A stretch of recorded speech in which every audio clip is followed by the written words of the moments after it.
Hi, my name is Marina Mendoza, and I'm a senior manager for early childhood impact at Children's Funding Project. Thank you for joining us today as I talk with Sheila Ater Capestany, Director of the Children, Youth, and Young Adult Division with the King County Department of Community and Human Services in Washington State. Sheila has been a strong, influential, and exceptional leader for Best Starts for Kids, which is a voter-approved children's fund that supports King County's children and families from prenatal development to adulthood. In 2015, voters first approved the levy that funds Best Starts for Kids and invested $400 million into the community over 6 years.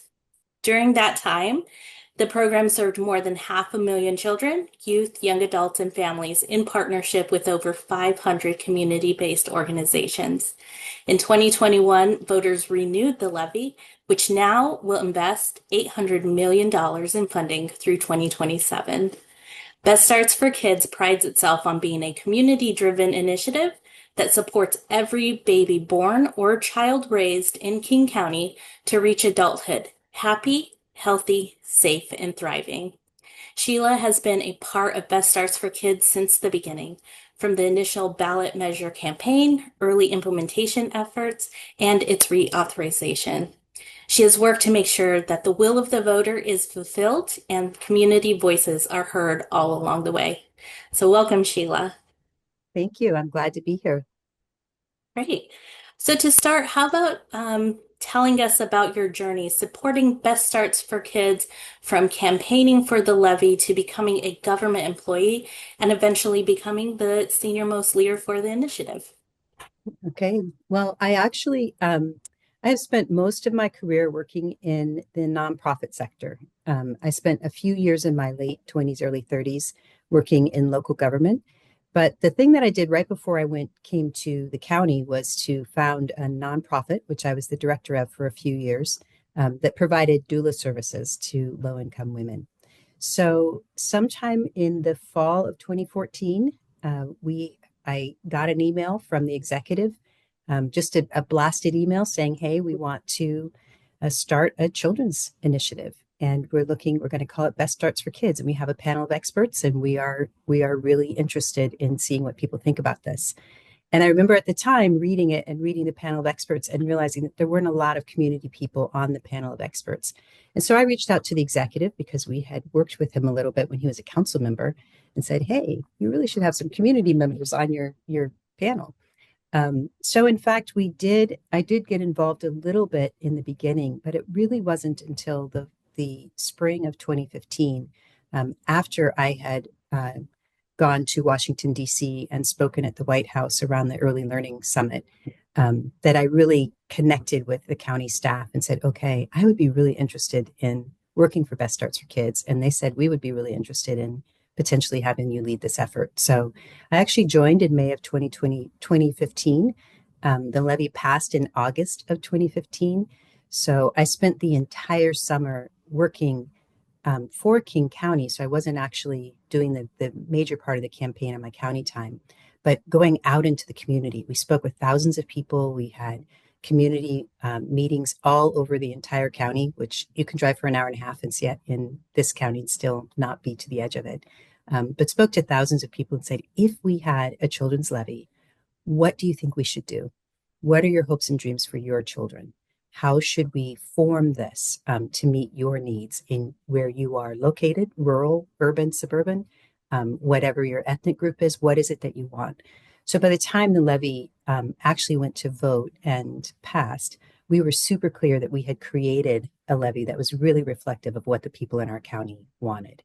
And from there, once it passed, it was like a run to putting an implementation plan together and making sure that that got passed by both our executive and our county council. Yeah. Um, I know, like through the whole process, you've said this even in the journey, it was community driven and community voices. And I know that's a core principle for Best Starts for Kids. What do you mean by community driven, and how has that contributed to the success of Best Starts for Kids? Mhm. Well, I've always believed, particularly with government initiatives and levies, that they need to reflect what the actual needs are. And the best people to tell you that are the folks who are living the lives. That includes all of us. I mean, I believe all of us are a part of communities. And so we bring that knowledge when we work for government, but we also want to go back out and ask people. So for us at Best Starts, community driven meant that at all points, we checked with the community about what we should be doing if we were heading in the right direction. When we had gone out that summer before the levy passed and asked, what should we do? We took the time once the levy passed to put an implementation plan together and we wrote it all down. We worked with a lot of people within the county and some folks whose jobs it wasn't even to do that. We had our HR director, we had people from parks coming in helping us design because folks were that involved. And then once we had an implementation draft, we actually took it back to the community. We went back and spoke in those different community meetings again. We spoke to thousands of people again, and we said, we asked you, this is what we thought we heard. Did we get it right? And after every meeting, we took notes and we came back to the office and we were like, okay, was there anything we learned that we need to shift or change here? Did we get it right? And so by the time we were done with the plan and it was ready to be vetted by our political leaders, we knew that we had shifted and changed so that it was completely responsive to what the community had told us. So to me, driven means asking the community what they need, using your own expertise to try and pull all that together, and then double checking to make sure you got it right and you know what we're doing. From then on, we came up with community engaged, community driven, and community designed. And so there are some strategies within Best Starts for Kids that are literally designed by the community and community providers who know exactly what it is their community needs. And some of it is input into programs that we wanted to just replicate through the levy. That's amazing to hear the iterative process because as maybe sometimes there might be people who hear what the community is saying, but maybe not maybe integrate it. But some people don't go back and ask, did we get it right? Mhm. And also the idea that you have a community designed initiative as well. So by the community, for the community, and making sure that that is at the core of what Best Starts for Kids is doing. Yeah, it was very important for us to make sure that we were doing pairing research knowledge with community knowledge. And there's a ton of overlap. I mean, most of the things we know through research, community knows just through living life. Right. Um, but being able to combine those two really made for a strong levy. Great. When you look back on it all, what do you think was a defining moment for Best Starts for Kids, and how did that affect its path and success? Mhm.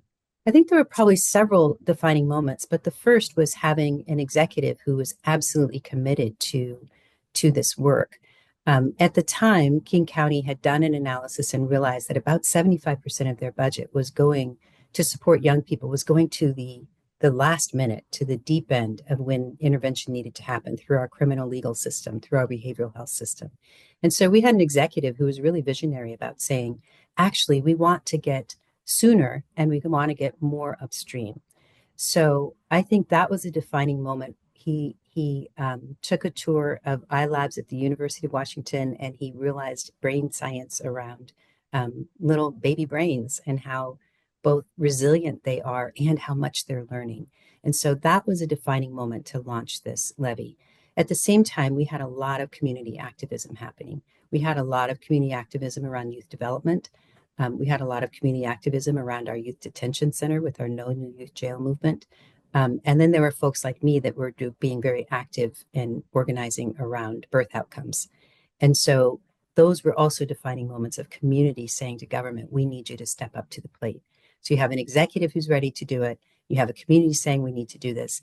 And we had a county council that was ready to do it because they also were doing a deep dive into youth development and what our young people needed and developing a youth action plan.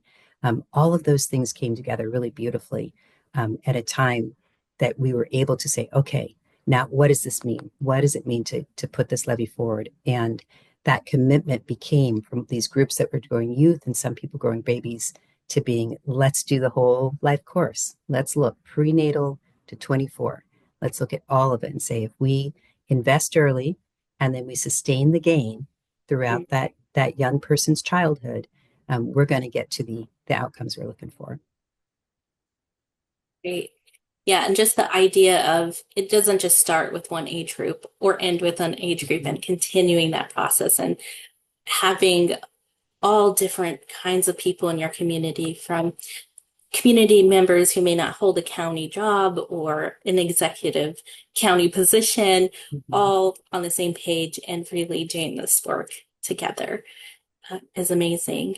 I know another piece of sort of your career and path and journey in this, you have personal philosophy that you threw throughout your work. So I'm wondering if you can kind of tell the viewers what what is your personal philosophy that's kind of driving you through this and really keeping the community, the kids, the youth, the young adults, and the families really at the core of what you're doing every day to make Best Starts for Kids be a success.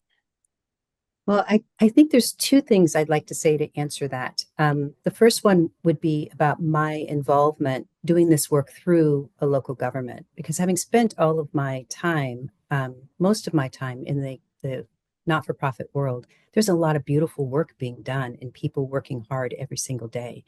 But I started after all those years to really understand the need for system level work and system level investment. And that became really important. And realizing that I could probably do that.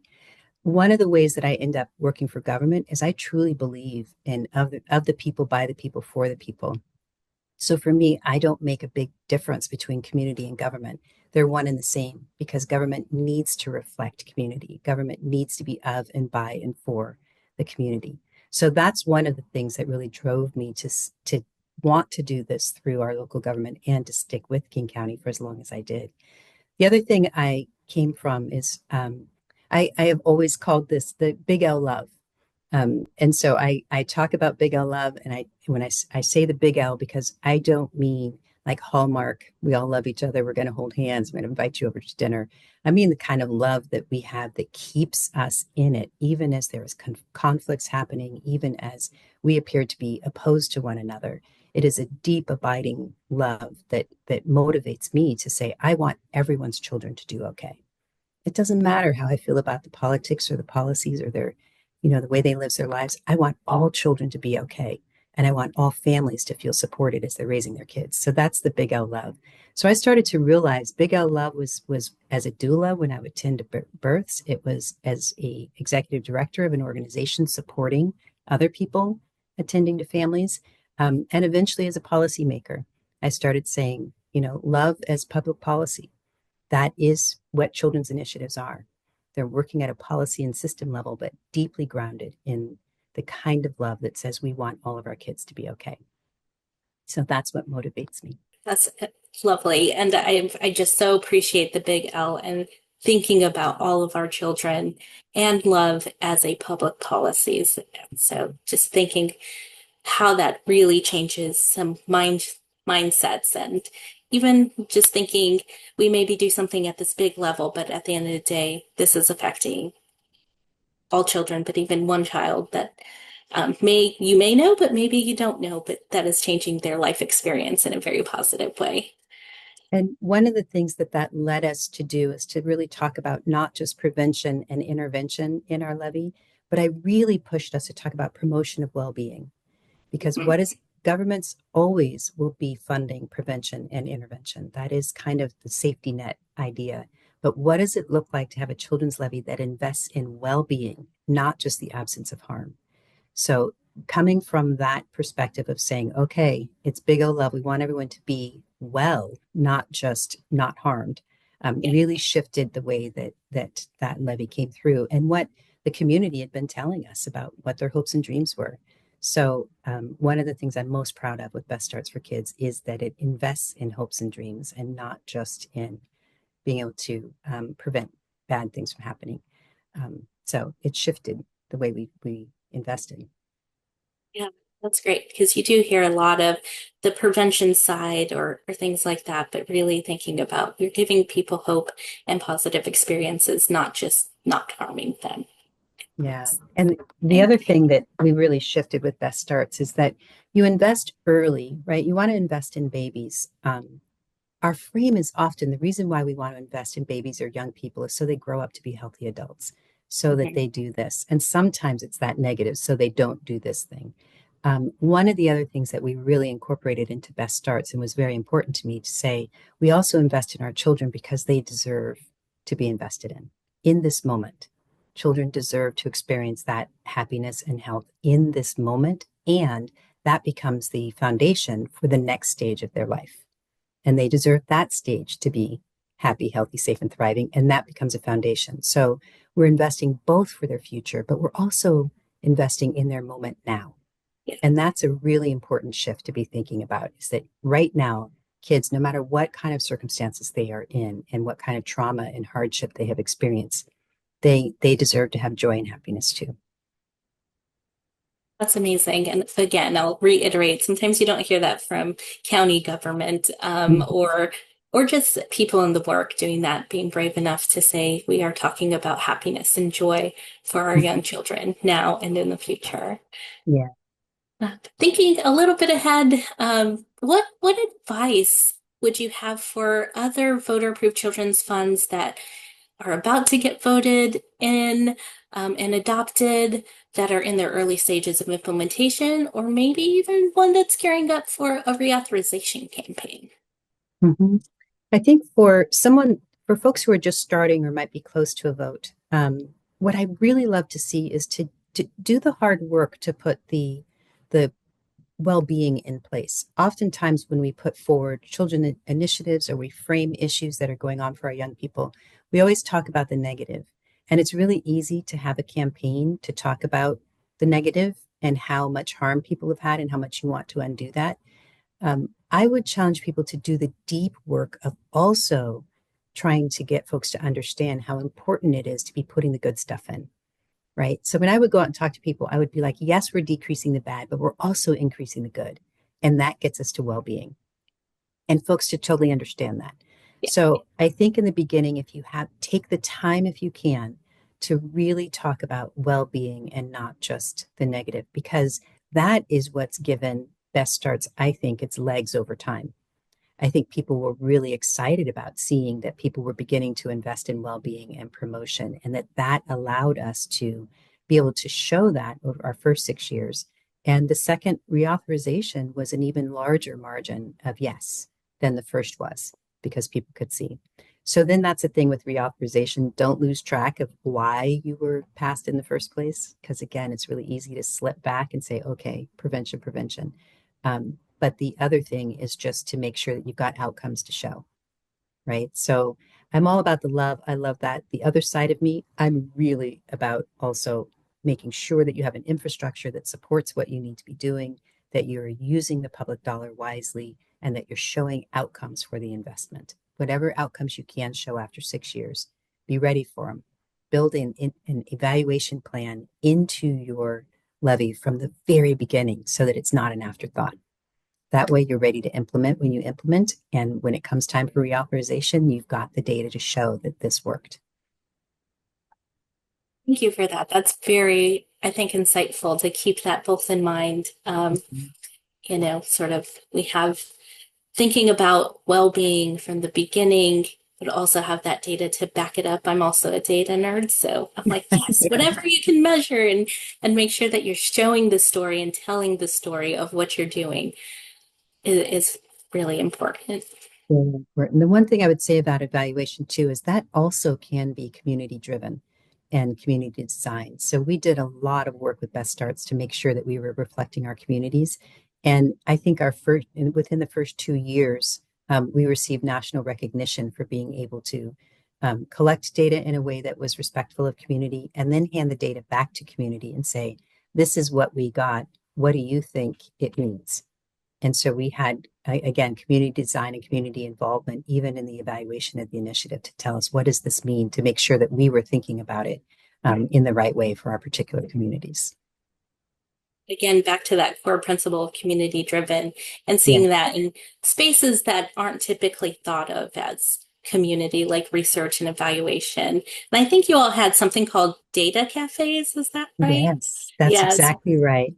And they were Yeah. done in home languages. If the home language wasn't English, they were done in single groups. So the communities got their own data. because sometimes the data that you collect is pretty painful in how people are doing.